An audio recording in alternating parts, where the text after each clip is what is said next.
নমস্কাৰ, মই শত্ৰুঘ্ন মুখীয়া। আমি আজি কথা পাতিম 5 অক্টোবৰত হ'বলৈ গৈ থকা নৰ্থ ইষ্ট ফিজিকেল একাডেমিত প্ৰি মেডিকেলৰ বিষয়ে।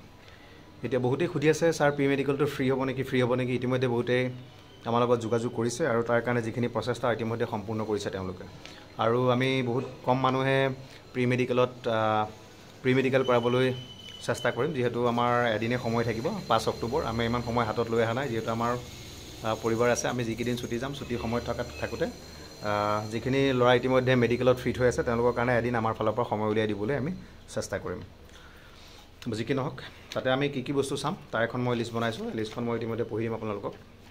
হেড চেকআপ, আপোনালোকৰ মাথাত কোনো ধৰণৰ কিবা প্ৰব্লেম আছে নেকি, বা দুখ পোৱা আছে নেকি, বা ফাটা আছে নেকি, সম্পূৰ্ণৰূপে মাথাটো পৰীক্ষা কৰোৱা হ'ব। তাত যদি কিবা ইছ্যু পাওঁ তেতিয়াহ'লে তাত পইণ্ট দিয়া হ'ব। 2 নম্বৰটো হৈছে ইয়াৰ চেকআপ, কাণৰ কিবা সমস্যা আছে নেকি। যদি কিবা কাণৰ সমস্যা আছে তাক আপোনালোকক ইণ্ডিকেট কৰি দিয়া হ'ব, আপোনালোকক সতৰ্ক কৰি দিয়া হ'ব, যাতে আপোনালোকে যেতিয়া ফাইনেল মেডিকেল দিবলৈ যাব তাত যাতে আপোনালোকৰ সুবিধা হয়। থাৰ্ড হৈছে আই চেকআপ। আই চেকআপত আপোনালোকৰ ডিষ্টেঞ্চ থাকিব আৰু লগতে চকুৰ মণিটো আপোনালোকে সঠিক ৰূপে ঘূৰাব পাৰিছেনে নাই সেইটো। ফ'ৰ্থ হৈছে আপোনালোকৰ কালাৰ ব্লাইণ্ডনেছ। কালাৰ ব্লাইণ্ডনেছত আপোনালোকে ইতিমধ্যে জানে যে কালাৰ ব্লাইণ্ডনেছত এখন বুক আহে, সেইখন আপোনালোকে সঠিক ৰূপে পঢ়িব পাৰিব লাগিব। 5 নম্বৰ হৈছে টিথ চেকআপ, দাঁতৰ চেকআপ। দাঁত কিবা পোকে খোৱা আছে নেকি, বা দাঁত ভাঙা আছে নেকি, বা দাঁতত বহুত বেছি দাগ আছে নেকি, দাঁতত বহুত বেছি মলি আছে নেকি, তেনেকুৱা ধৰণৰ কিছুমান দাঁত আপোনালোকৰ সম্পূৰ্ণ দাঁত আছেনে নাই তাৰ ওপৰত ডিপেণ্ড কৰি এটা আমি হিঞ্চ দিম। 6 নম্বৰটো হৈছে টাং চেকআপ। আপোনালোকৰ জিভাত কিবা গুটি টাইপৰ বা ফুঁহা টাইপৰ আছে নেকি, কিবা ইনফেকশ্যন আছে নেকি, তাৰ বাহিৰেও জিভা আপোনালোকৰ চুটি নেকি, কথা কোৱাত অসুবিধা হৈছে নেকি, তেনেকুৱা ধৰণৰ বিভিন্ন ধৰণৰ সমস্যা জিভাৰ লগত জড়িত।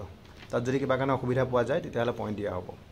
ফ্ৰেছ চেকআপ, আপোনালোকৰ গোটেই মুখমণ্ডলত কিবা দাগ আছে নেকি, বা আগতে এক্সিডেণ্ট হোৱা কিবা হেৰি আছে নেকি, স্পট আছে নেকি, যিবিলাক আপোনাৰ বহুত বেছি হৈ আছে আৰু যাৰ কাৰণে আপোনাৰ ফেচৰ লুকটো যিটো সম্পূৰ্ণৰূপে দেখিবলৈ অলপ বেয়া হৈ যোৱা, আৰু লগতে বহুত বেছি পিম্পলছ আছে নেকি, অভাৰ পিম্পলছ। এটা দুটা পিম্পলছ থাকিলে একো ডাঙৰ কথা নহয়, বাকী যদি অভাৰ পিম্পল থাকে তেনেকুৱাত আপোনালোকে পইণ্ট পোৱাৰ সম্ভাৱনা থাকে।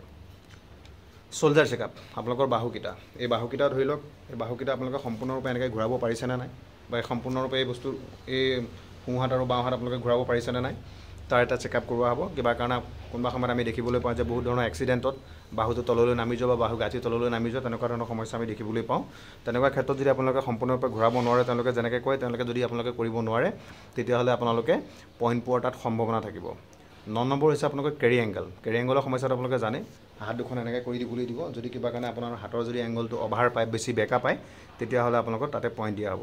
10 নম্বৰ হৈছে আপোনালোকৰ ফিংগাৰ। আঙুলিবিলাক যদি কিবা কাৰণে আপোনালোকে এনেকৈ কৰিব নোৱাৰে, আঙুলি কিবা কাৰণে বহুত ক্ষেত্ৰত আমি বহুত এতিয়া মেছেজ আহিছে, আঙুলি কাঁচিৰে কাটা, আঙুলি দাৰে কাটা, কটাৰীয়ে কাটা, বাইকত গৈ থাকোঁতে এক্সিডেণ্ট হোৱা, তেনেকুৱা বিভিন্ন ধৰণৰ হেৰি আহিছে, ইছ্যু আহিছে।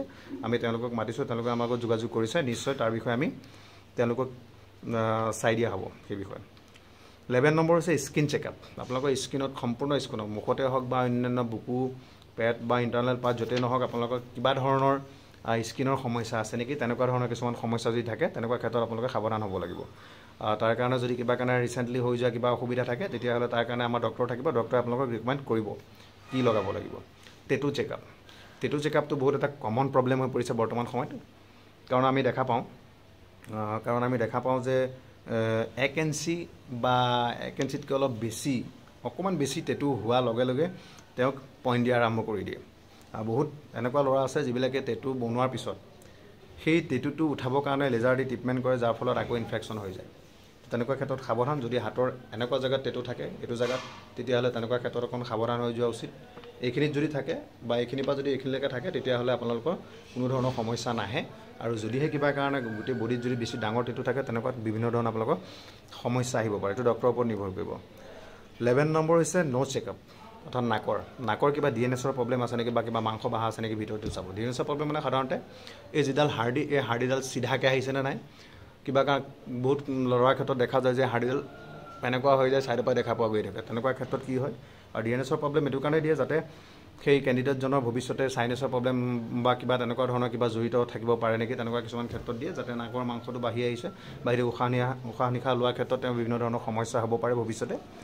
তেনেকুৱা কিছুমান কণ্ডিশ্যনৰ কাৰণে সেই প্ৰব্লেমটোত পইণ্ট দিয়া যায়। চেষ্ট চেকআপ, আমি সাধাৰণতে চেষ্ট চেকআপ বুলি কওঁতে আমাৰ চেষ্টৰ যিটো বুকুৰ এক্সৰে, এইটো নহয়, বুকুৰ এক্সৰেটো আপোনালোকৰ হ'বই, তাৰ বাহিৰে আপোনাৰ চেষ্ট চেকআপত কিছুমান বহুত এনেকুৱা ল'ৰা দেখিবলৈ পোৱা যায় যিকেইটা আপোনাৰ ফিগাৰৰ যিকেইটা ষ্টন, এই ষ্টনকেইটা অকণমান দেখাত মহিলা মানুহৰ বা ছোৱালী মানুহৰ দৰে অকণমান বেছিকৈ ওলাই থাকে। তেনেকুৱা ক্ষেত্ৰত অকণ সাৱধান হৈ যোৱা উচিত। ডক্টৰে যদি বিচাৰে তাত তেনেকুৱা ক্ষেত্ৰত আপোনালোকক পইণ্ট দিব পাৰে। 15 নম্বৰত থাকিব আপোনালোকৰ ইণ্টাৰনেল পাৰ্টৰ ভিতৰত থাকিব আপোনালোকৰ পাইলছৰ যিবিলাক সমস্যা। মেক্সিমাম ল'ৰা পাইলছৰ সমস্যা পোৱা যায়। পাইলছৰ কাৰণে বহুত মানুহে মোক মেছেজ কৰিছে যে ছাৰ মোৰ ফটো দিছে, মোৰ ইমানখিনি আছে, মই কেনেধৰণৰ সতৰ্কতা অৱলম্বন কৰা উচিত। তেনেকুৱা ক্ষেত্ৰত আমি চেক কৰি চাব লাগিব। চেক কৰি চোৱাৰ পিছত আমি গম পাম যে অলপ চলপ যদি থাকি যায় তেতিয়া তেনেকুৱা ক্ষেত্ৰত অকণমান নৰ্মেল তেওঁলোকক এক্সকিউজ কৰা হয়। বাকী যদি বহুত বেছি থাকে তেনেকুৱা ক্ষেত্ৰত কিন্তু ডক্টৰে পইণ্ট দিয়াটো 100% চিয়'ৰ। 16 নম্বৰ হৈছে নকনি এটা বহুত কমন প্ৰব্লেম।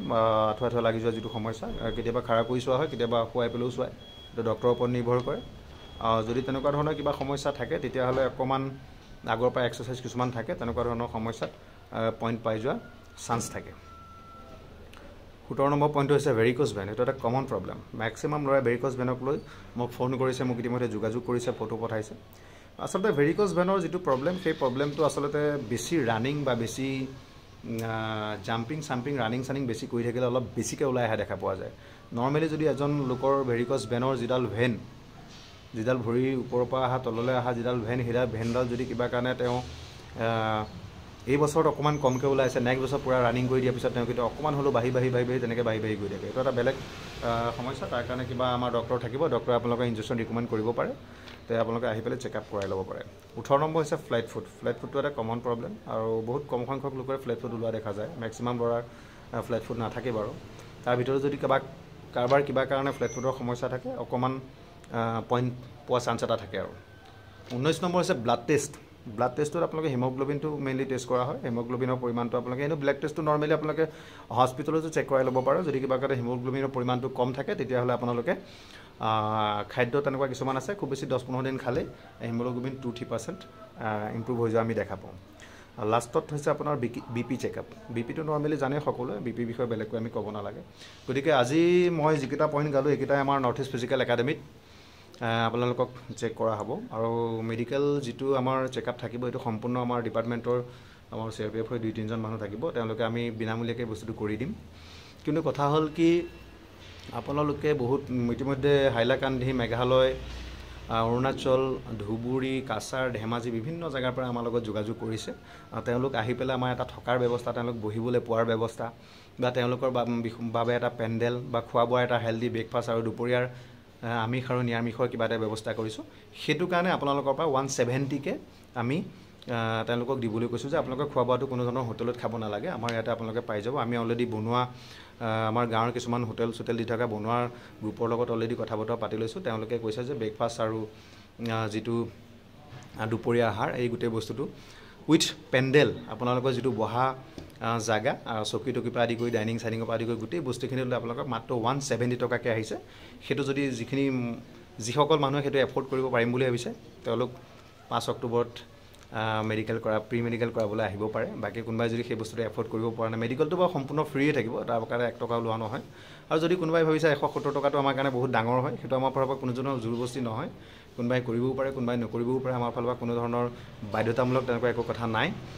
কোনোবাই যদি ভাবিছে আমি 170 টকাটো তোমালোকে নিজেই দিবা, তোমালোকে নিজেই খাবা, তাত আমাৰ একো বেনিফিট নাই। পেণ্ডেল এৰেঞ্জমেণ্ট বহুত কম টকাহে হৈছে, কাৰণ তোমালোকৰ বাবে মাছ মাংসই হওক বা নিৰামিষেই হওক তেনেকুৱা ধৰণৰ ব্যৱস্থা থাকিব। এটা হেল্ডি ব্ৰেকফাষ্ট থাকিব, তাত কণী বা মিঠাই জাতীয় বস্তু থাকিব। আমি এটা ব্যৱস্থা কৰিছোঁ, ডাইনিং আদি গোটেই ব্যৱস্থা থাকিব।